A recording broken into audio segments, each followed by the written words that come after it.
Boys.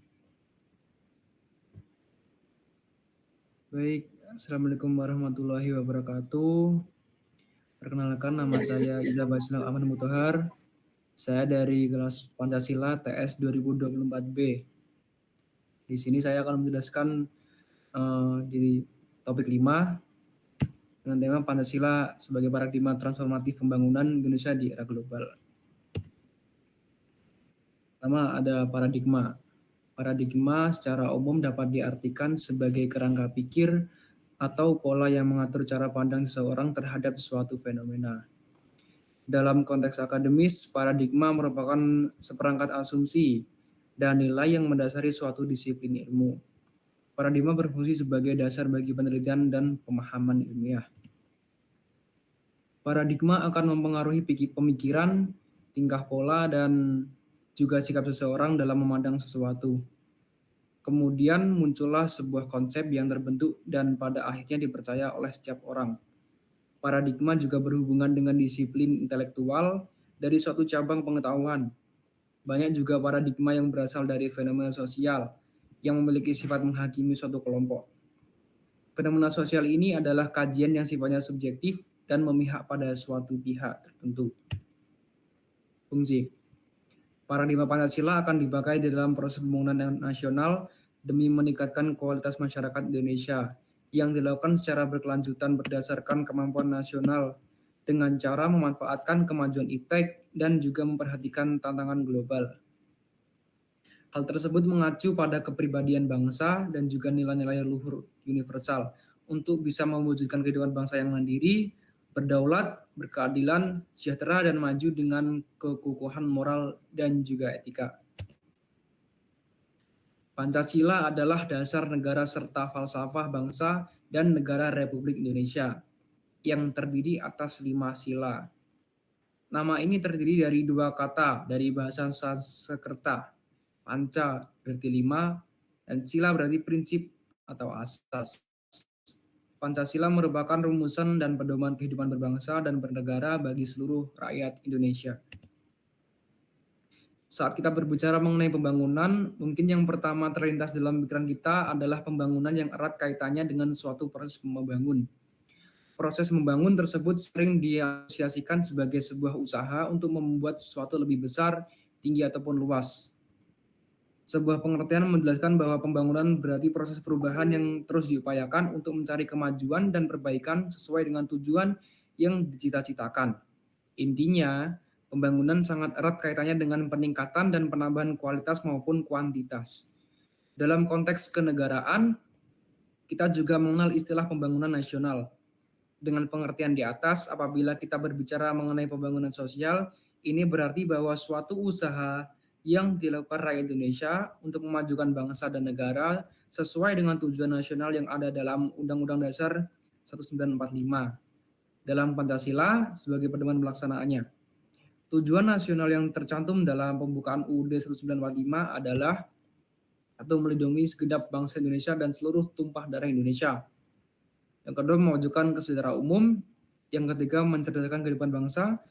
Dan yang keempat, ikut melaksanakan ketertiban dunia yang berdasarkan kemerdekaan, perdamaian abadi, dan keadilan sosial. Oleh karena itu, pembangunan nasional Indonesia digerakkan di segala bidang, termasuk bidang politik, ekonomi, sosial, dan budaya. Untuk mencapai tujuan tersebut, Pancasila digunakan sebagai pedoman atau sumber hukumnya. Contohnya adalah pembangunan tak boleh memiliki sifat pragmatis, yang dimana pembangunan tersebut tak hanya mementingkan suatu tindakan yang nyata serta mengabaikan pertimbangan etnis. Pembangunan juga tak boleh memiliki sifat ideologis, yang dimana secara mutlak akan melayani suatu ideologi lainnya dengan mengabaikan manusia secara nyata. Pembangunan harus menghormati HAM. Artinya, pembangunan tak boleh mengorbankan manusia, tetapi harus menghormati harkat serta martabat suatu bangsa. Pembangunan harus dilaksanakan dengan cara yang lebih demokratis. Artinya harus melibatkan seluruh masyarakat dan mencapai tujuan pembangunan dalam mengambil suatu keputusan yang berkaitan dengan keputusan mereka. Pembangunan akan diprioritaskan pada sebuah penciptaan dalam taraf hidup keadilan sosial, dengan mengutamakan mereka yang lemah dalam menghapus kemiskinan yang struktural. Makna pembangunan sosial adalah serangkaian upaya yang berkesinambungan, yang meliputi seluruh aspek yang ada seperti ekonomi, budaya, politik, hankam, dan juga sosial. Dalam mencapai tujuan nasional seperti yang tercantum di dalam alinea 4 pembukaan UUD 1945, dalam hakikatnya pembangunan nasional merupakan pembangunan yang untuk manusia dan masyarakat Indonesia seutuhnya. Wujud dari manusia seutuhnya ini adalah manusia atau masyarakat Indonesia yang memiliki ketakwaan pada Tuhan Yang Maha Esa, berbudi luhur, cerdas serta terampil, disiplin, berakhlak mulia, memiliki tanggung jawab, serta sehat jasmani rohani dan bisa membangun diri untuk bangsanya. Tujuannya itu adalah melindungi seluruh bangsa Indonesia serta seluruh tumpah darah Indonesia dan juga memajukan kesejahteraan masyarakat Indonesia secara umum, mencerdaskan kehidupan bangsa Indonesia, dan melaksanakan ketertiban dunia yang memiliki dasar atas perdamaian abadi, kemerdekaan, dan juga keadilan sosial. Pengertian Pancasila sebagai paradigma pembangunan adalah Pancasila yang isinya adalah anggapan dasar yang merupakan kerangka dari sebuah keyakinan yang fungsinya yaitu sebagai acuan. Paradigma pembangunan Pancasila mengedepankan prinsip keseimbangan. Pembangunan tidak dipahami sebagai kompetisi linear, melainkan sebagai upaya kolektif untuk mencapai kesejahteraan bersama. Hal ini tercermin dalam semangat gotong royong dan musyawarah mufakat yang menjadi filosofi dasar pendekatan pembangunan. Pancasila sebagai paradigma pembangunan merupakan sebuah kerangka filosofis dan konseptual yang mengarahkan proses pembangunan nasional Indonesia, tidak sekedar sebagai ideologi, melainkan sebagai pedoman utuh dalam mencapai kesejahteraan masyarakat. Studi kasus. Pancasila sebagai dasar negara Indonesia memegang peranan yang sangat penting dalam kehidupan berbangsa dan bernegara. Pancasila bukan hanya menjadi falsafah negara, tetapi juga seharusnya menjadi paradigma dalam pembangunan nasional. Namun dalam prakteknya, banyak program pembangunan yang tidak sepenuhnya mencerminkan nilai-nilai Pancasila, seperti keadilan sosial, demokrasi, dan kemanusiaan. Akibatnya, ketimpangan sosial, kemiskinan, dan kesenjangan antara daerah masih terjadi.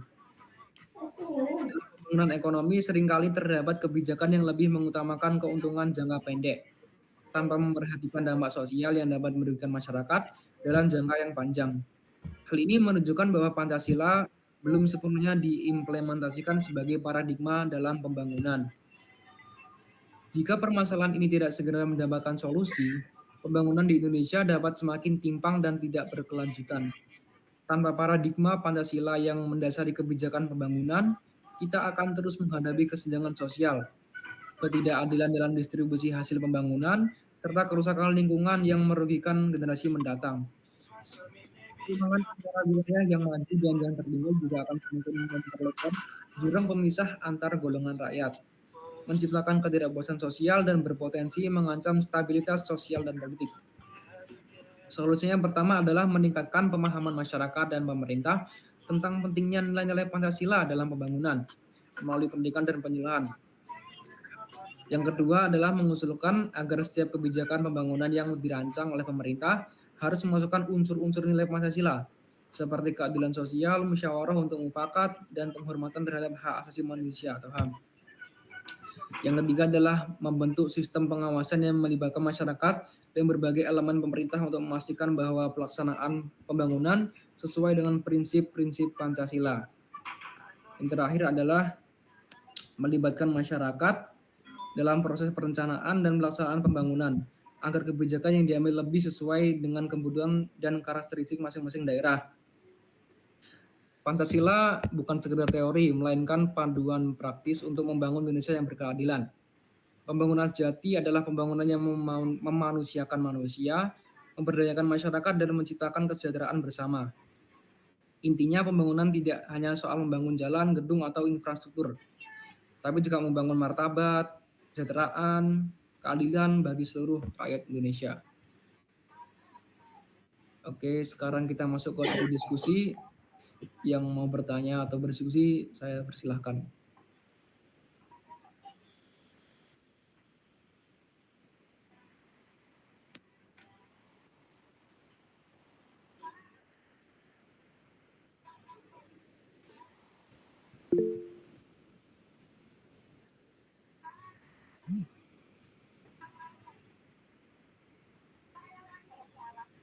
Baik, untuk Mbak Sani silahkan bertanya.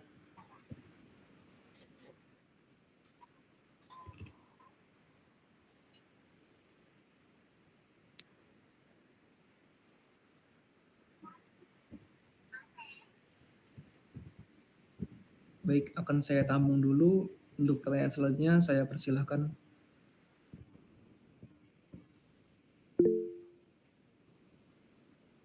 Oke, untuk Saudari Bintang dipersilahkan. Baik, terima kasih untuk waktunya. Pertanyaan saya yaitu bagaimana cara mengaktualisasikan Pancasila dalam kehidupan sehari-hari. Terima kasih. Baik, akan saya tampung dulu. Apakah ada pertanyaan lain sebelum saya tutup?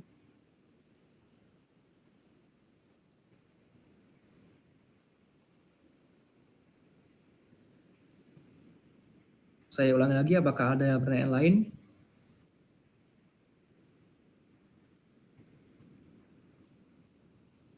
Kalau tidak ada, saya akan langsung menjawab pertanyaan dari Saudari Sani, yaitu uh, tadi oh ya, mengapa Pancasila dianggap relevan sebagai paradigma kehidupan saat ini? Pancasila tetap relevan sebagai paradigma kehidupan saat ini karena nilai-nilainya sebagai pedoman bersifat universal dan mampu menjawab tantangan zaman. Sebagai dasar negara, Pancasila menjadi pedoman bagi kehidupan berbangsa dan bernegara yang menghormati kebinekaan. Di tengah masyarakat Indonesia yang multikultural, Pancasila berfungsi sebagai perekat yang menjaga persatuan dan mencegah konflik yang disebabkan oleh perbedaan suku, agama, ras, maupun golongan. Prinsip ini sangat penting di era modern, di mana isu toleransi dan polarisasi semakin sering muncul. Keunggulan Pancasila juga terletak pada fleksibilitasnya. Sebagai ideologi yang dinamis, Pancasila mampu beradaptasi dengan berbagai konteks zaman tanpa kehilangan esensinya. Misalnya, nilai-nilai Pancasila dapat diterapkan dalam pembangunan berkelanjutan yang menekankan keseimbangan antara pertumbuhan ekonomi, pelestarian lingkungan, dan keadilan sosial. Dengan sifatnya yang inklusif dan relevan, Pancasila tidak hanya menjadi fondasi bangsa, tapi juga panduan untuk kehidupan yang adil dan sejahtera. Apakah sudah bisa menjawab pertanyaan dari Saudari Sani?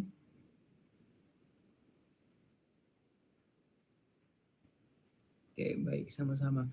Untuk pertanyaan selanjutnya dari Saudari Bintang, bagaimana cara mengaktualisasikan Pancasila dalam kehidupan sehari-hari? Mengaktualisasikan Pancasila dalam kehidupan sehari-hari dapat dilakukan dengan menerapkan nilai-nilai yang terkandung dalam setiap sila Pancasila, tapi secara konsisten dalam berbagai aspek kehidupan. Proses ini dimulai dari hal-hal kecil di lingkungan keluarga, sekolah, dan masyarakat hingga ke level yang lebih luas dalam bernegara. Dengan menerapkan nilai-nilai Pancasila dalam tindakan sehari-hari, masyarakat dapat menciptakan lingkungan yang harmonis, adil, dan sejahtera, sekaligus menjaga keutuhan bangsa dan negara. Ini juga bisa kita lihat di sila-sila Pancasila. Salah satunya adalah sila keempat, yaitu kerakyatan yang dipimpin oleh hikmat kebijaksanaan dalam permusyawaratan perwakilan. Aktualisasinya terlihat dalam pengambilan keputusan yang demokratis, baik dalam lingkup kecil seperti keluarga maupun dalam masyarakat. Misalnya, berpartisipasi dalam musyawarah untuk mufakat dan menghormati hasil keputusan bersama. Apakah sudah menjawab pertanyaan dari Saudari Bintang? Baik, sudah menjawab. Terima kasih untuk jawabannya. Oke, saya kira cukup untuk sesi tanya jawab pada sesi kali ini. Kurang lebihnya saya mohon maaf. Wassalamualaikum warahmatullahi wabarakatuh.